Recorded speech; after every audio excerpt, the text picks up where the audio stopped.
आज की इस वीडियो में आप सभी को बताएंगे क्लास 8 हिंदी अर्धवार्षिक परीक्षा 2025-26 का वायरल पेपर बताएंगे। यह जो पेपर है सभी लोग तैयार कर लीजिए, जो पूरे नंबर हिंदी में लेकर आएंगे। ये 100% मेरा गारंटी है। यदि चैनल पर पहली बार है, चैनल को जरूर सब्सक्राइब करिएगा। ठीक है। पहला इसमें दिया है, निम्नलिखित में से किसी एक अवतरण की प्रसंग व्याख्या कीजिए। ठीक है। ये हमारा दिया है वर्दे बीड़ा वादनी वर्दे, ये दिया है कहाँ तक, जगमग जगमग कर दे, यहाँ तक। ठीक है। ये फिर उसके बाद अथवा करके दिया है। तो इन दोनों का किसी एक का हमको क्या लिखना है, प्रसंग और व्याख्या करना है। ठीक है। तो इसका आंसर हम ऊपर वाला बता रहे हैं। तो यहाँ पर वर दे डैश डैश डैश जगमग कर दे लिखने के बाद से संदर्भ लिखेंगे। यह अवतरण सुप्रसिद्ध कवि सूर्यकांत त्रिपाठी निराला द्वारा रचित कविता वर्दे वीणा वादनी कर दे ये से वर्दे से लिया गया है। इस कविता में कवि ने ज्ञान की देवी माँ सरस्वती की वंदना करते हुए संपूर्ण भारत वर्ष के लिए वरदान मांगा है। ठीक है। इतना संदर्भ लिखेंगे। उसके बाद लिखेंगे प्रसंग।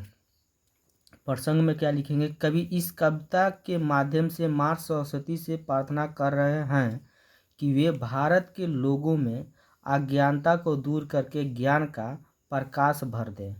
ठीक है। इतना हम प्रसंग लिखेंगे। उसके बाद हम क्या लिखेंगे, व्याख्या। व्याख्या में क्या लिखेंगे, कवि माँ सरस्वती से प्रार्थना करते हैं कि हे बीणा वादनी, तुम हमें वरदान दो, तुम भारत में स्वतंत्रता का अमृत रूपी नया मंत्र भर दो, लोगों के हृदय में व्याप्त अज्ञानता और बंधनों को काट दो। हे माँ, तुम ज्ञान की ज्योति की धारा बहा दो, सभी पाप दोष और अंधकार को दूर करके प्रकाश भर दो, जिससे यह संसार जगमा उठे। ठीक है। इतना उसका क्या हो जाएगा, हमारा व्याख्या हो जाएगा। यह आप अथवा वाला प्रश्न को भी कर सकते हैं। ठीक है। जो दिया है, नम्रता से मेरा अभिप्राय दबुन से नहीं है। ठीक है। इसको भी कर सकते हैं। इन दोनों में से एक करना होता है। तो इसका आंसर हम बता दिए हैं कैसे संदर्भ सहित व्याख्या लिखना है। उसके बाद दूसरा दिया है, निम्नलिखित में से किन्हीं 5 प्रश्नों के उत्तर दीजिए। 5 प्रश्न का उत्तर देना है। ठीक है। तो इसमें दिया है, कवि रसखान ने वाणी की क्या विशेषता बताई है। तो इसका जो आंसर होगा, इसका आंसर होगा, कवि रसखान ने वाणी की विशेषता बताते हुए कहा कि वाणी के द्वारा ही हम ईश्वर का गुणगान करते हैं। ठीक है। अगला इसमें जो प्रश्न दिया है, श्यामू ने भोला के सामने कौन सा रहस्य खोला। तो इसका आंसर जो होगा, हम यह प्रश्न एक विशिष्ट कहानी पर आधारित है जिसके लिए अतिरिक्त जानकारी की आवश्यकता है। जब हम पाठ को पढ़ेंगे तो हम जानेंगे इसका उत्तर क्या होगा। ठीक है। उसके बाद इसी तरह हमारा ग नंबर दिया है, घ नंबर दिया है, अंग नंबर दिया है। तो इस प्रश्न को पढ़ लीजिए।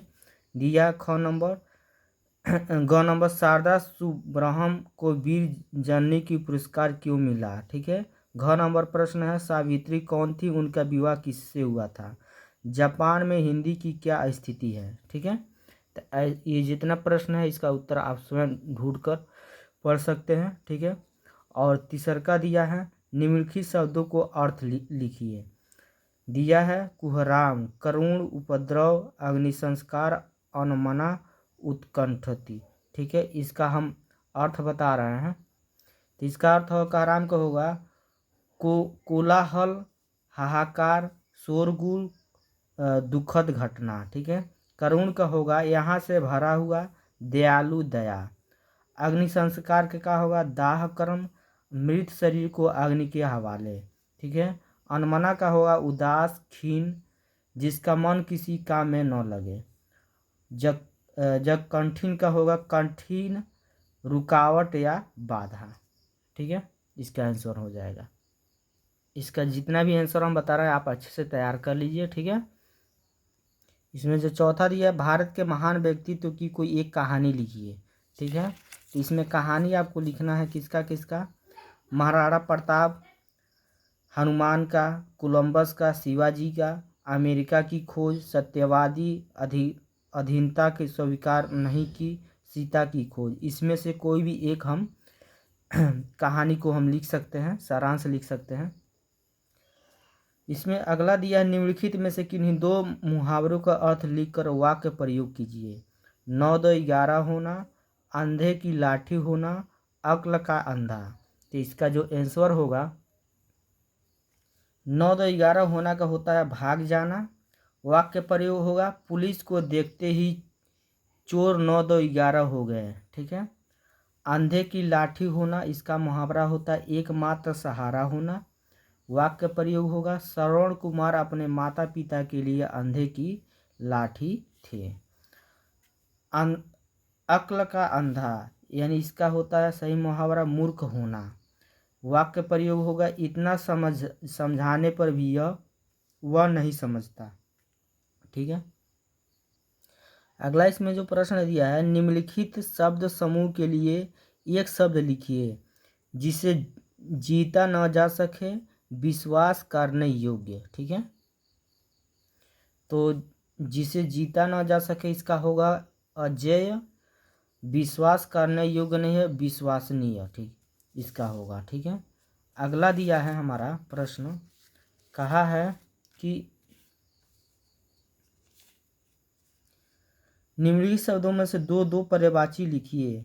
कमल, राज, पृथ्वी का। ठीक है। तो यहाँ पर पर्यायवाची हो जाएगा कमल का जलज पंकज, राजा का होगा नृत्य भूप, और पृथ्वी का होगा धरा भूमि। ठीक है।